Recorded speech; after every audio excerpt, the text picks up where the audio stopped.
It was the kind of Lagos morning that made the streets come alive with chaos. Rain poured like the sky was mourning, and the clouds hung low, swallowing the city in gray sadness. People rushed under umbrellas. Danfos splashed water on helpless pedestrians, and horns blared like angry voices in a crowd. But in the middle of the storm, on a narrow sidewalk beside a busy junction in Ikeja, stood a woman who seemed invisible to the world. Her name was Amelia. Her clothes clung to her thin frame, soaked completely. In her arms, she held a baby girl, barely 1 year old, wrapped in a tattered wrapper. The baby was crying, not loudly, but with that weak, dry kind of cry that tore through a mother's heart. Her lips were pale. She hadn't eaten in hours. Amelia shivered as she gently rocked her baby, whispering prayers the wind carried away. She wasn't begging for money. She wasn't even asking for food. All she wanted was warm water for her baby, just something to keep her daughter alive for one more day.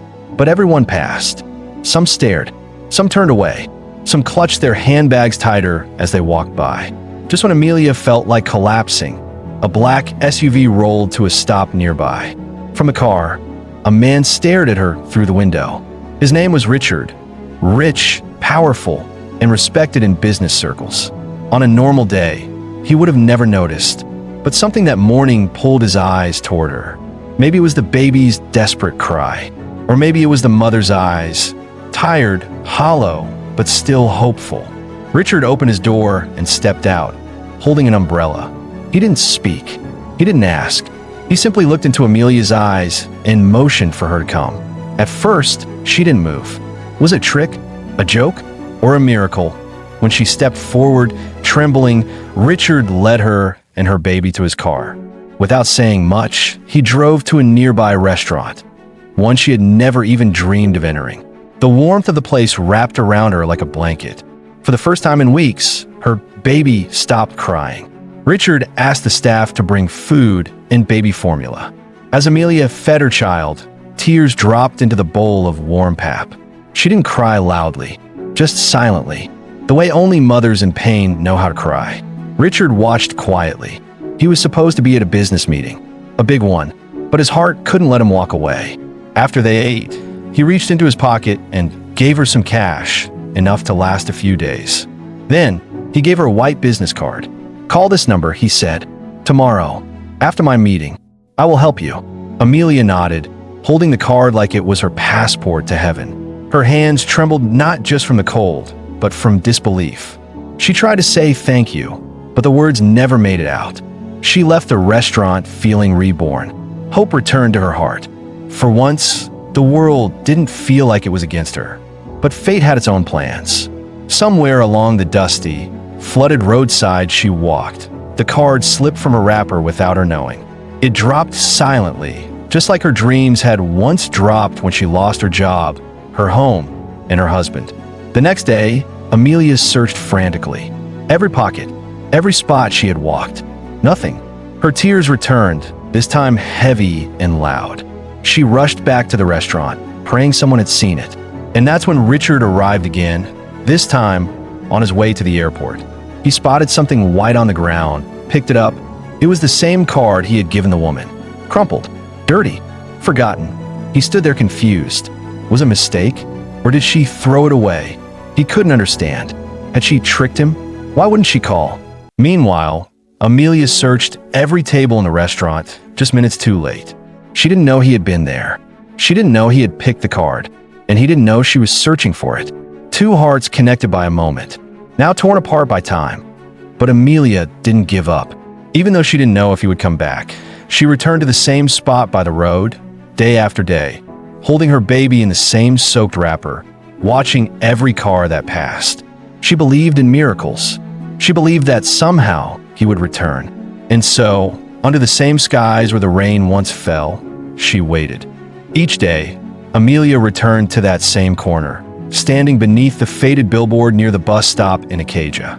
She didn't know what else to do. She didn't have Richard's number. She didn't know where his office was. All she had was a memory and a quiet hope that refused to die.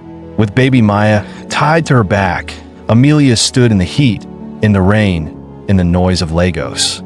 People passed her like before. Some offered coins, others ignored her. A few even mocked her for standing at the same spot like a statue. But she didn't move. She believed, deep in her bones, that he would come again. Days turned into weeks. Maya grew thinner. Amelia herself could barely stay on her feet. She begged for food, but every coin she received went first to feed her baby. Her cheeks were sunken. Her clothes hung loosely. Yet she waited. And far away, in an air-conditioned office in Victoria Island, Richard sat at his desk, staring at the same business card. He couldn't stop thinking about her. That woman, that baby, that moment. He wanted to believe she was genuine. But the card, crumpled and abandoned, kept playing tricks on his mind. Was she just another person trying to take advantage of his kindness? Still, something kept pulling at his heart. One Friday evening, tired from a long board meeting, Richard picked up the card again. Then, without thinking, he drove. He didn't tell his driver. He didn't tell anyone. He just drove through the traffic, weaving through the madness of Lagos roads, heading back to that same junction where their paths once crossed. As he approached, his eyes scanned the sidewalk. And then, he saw her. Amelia, still standing, still waiting. Her face had changed. She looked weaker, older, like life had drained her strength. But when she turned and saw his car, her eyes lit up, not with surprise, but with something deeper. Faith. She had believed. And now here he was. Richard stopped the car. Slowly, he stepped out. No umbrella, no bodyguards. Just a man with a heart moved by something greater than logic. For a moment, they just looked at each other. No words, no sound. Then, Maya began to cry, softly like the first day. Richard took a deep breath. Everything inside him melted. All the doubt, all the confusion. It disappeared. He reached into his pocket, pulled out the same business card, and held it up. "I thought you didn't want this," he said quietly. Amelia's lips parted in shock. She touched her chest, shook her head, then pointed to the ground, then to her wrapper. Tears streamed down her face. He understood. She had lost it. It was never her fault. And in that moment, something shifted. Richard walked toward her and gently helped her into the car, just like before. This time, there was no rush, no meeting to attend. He had found what he was looking for, and he wasn't going to lose it again. He took her to a private clinic. Maya was treated, federal bathed. For the first time in weeks, the baby smiled. Then came the real turning point. Richard didn't just offer Amelia money this time. He gave her a small apartment, food, clothes, a nanny to help with Maya. And most importantly, he offered her a job, helping at a foundation for homeless mothers. Amelia was stunned. She had nothing, and now she was part of something bigger than her dreams. But Richard didn't stop there. He visited often, checked on Maya, encouraged Amelia. They talked, not like a rich man to a poor woman, but like friends, like equals. And as weeks passed, something unexpected happened. Richard began to feel something he never thought he would again. Peace. For years, he had chased money, deals, power. But this quiet, humble woman reminded him of something real, something priceless. And Amelia? She never asked for more. But life had given her something greater than money. A second chance. Months passed, and the once starving mother became a woman reborn. Amelia's life slowly took shape like a forgotten song, finding its melody again. With Maya growing strong and healthy, laughter finally returned to their tiny home in Suralere, a gift Richard had provided without conditions. Every morning, Amelia woke up before dawn to prepare herself for work at the foundation. She welcomed mothers like her, homeless, hopeless, broken, and she became a voice of comfort to many. Her story spread quietly, whispered between hospital beds and food queues, reminding other women that miracles sometimes wear simple clothes and come on rainy mornings. But not everyone understood her sudden change in fortune. In the market, some muttered behind her back, saying she must have done something to catch a billionaire's eye. Some claimed she used charms. Others believed she was simply lucky. But Amelia never wasted her breath explaining. She knew the truth, and so did Richard. On one bright Sunday, Maya celebrated her second birthday. The little girl danced around the compound in a pink gown, her cheeks full and glowing. Neighbors came, staff from the foundation came, and to everyone's surprise, Richard showed up too. Not in his usual suit, no security, just a simple polo and jeans. He held a wrapped gift in one hand and a balloon in the other. When Maya saw him, she ran toward him without fear and clung to his leg like a familiar uncle. Richard laughed, lifting her high into the air. His face, usually hard and unreadable in business meetings, softened as Maya giggled in his arms. That day, something deeper bloomed in his heart. Later that evening, as the crowd left and the compound grew quiet, Richard and Amelia sat side by side under the mango tree. They didn't talk much, just watched Maya chase a butterfly barefoot in the grass. And then, softly, Richard turned to Amelia and asked her a question that froze her heart. "What would you say if I told you I don't just want to help you, but build a future with you?" Amelia blinked.